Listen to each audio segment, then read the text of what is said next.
في يوم من أيام الخريف، وتحديدا سنة 1958، كانت قرية الطحاوية الصغيرة نايمة على ضوء القناديل والزيت. الدنيا كانت هادية ما عدا صوت الكلاب اللي بتعوي في الضلمة. بس الليلة دي كانت غير أي ليلة. الليلة دي كانت بداية لعنة بيت الشيخ عبد العال. البيت ده كان مقفول من سنين، محدش بيقرب ناحيته، وكل العيال كانت بتخاف تعدي من جنبه. بيقولوا إن الشيخ عبد العال مات فيه لوحده، وصوته كان بيتسمع بالليل كأنه بينادي على حد. لكن محدش كان مصدق الكلام ده لحد ما الدنيا قامت يوم الخميس اللي بعده. الحاج شعبان الطحاوي راجل كبير في السن، وكان راجع من الغيط بالليل، عدى جنب البيت المهجور، وفجأة سمع صوت تكسير جوه. وقف في مكانه وهو مرعوب مين اللي جوه البيت، والكل عارف إنه مقفول بقاله 20 سنة. جري بسرعة على الشيخ رضوان العمدة وحكى له كل اللي حصل. وبعد أقل من نص ساعة كانت القرية كلها متجمعة عند البيت، والرجالة مسكوا فوانيسهم واقتحموا المكان. وهنا كانت الصدمة. بعد ما فتشوا المكان لقوا جدار معمول جديد من الطوب اللبن، شكله مش زي بقية البيت. ولما كسروا الحيطة كانت الصدمة الكبيرة، لقوا جثة لواحدة ست مدفونة جوه الحيطة.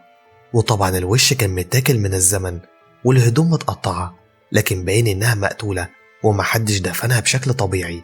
هنا العمدة أمر بحفر المكان بالكامل، وبعد كام ساعة لقوا جثة تانية خاصة براجل، وشه لسه واضح لكن ملامحه مرعوبة كأنه مات وهو شاف الموت قدامه.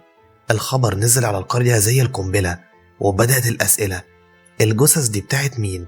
وليه مدفونين في البيت المهجور؟ وهنا ظهر السر اللي محدش كان بيتخيله.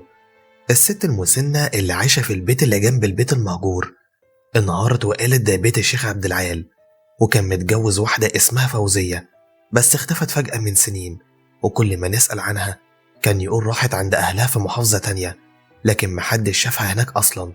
والصدمة الأكبر إن الراجل اللي لقوه مدفون مع فوزية طلع عبد العال نفسه. وبعد بحث طويل الناس اكتشفوا إن عبد العال كان راجع من السفر ومعاه فلوس كتير وذهب، وكان ناوي يتجوز على فوزية. ولما عرفت حصلت بينهم خناقة كبيرة، والقرية كلها سمعت صوت الصريخ اللي حصل، وبعدها محدش شافها تاني.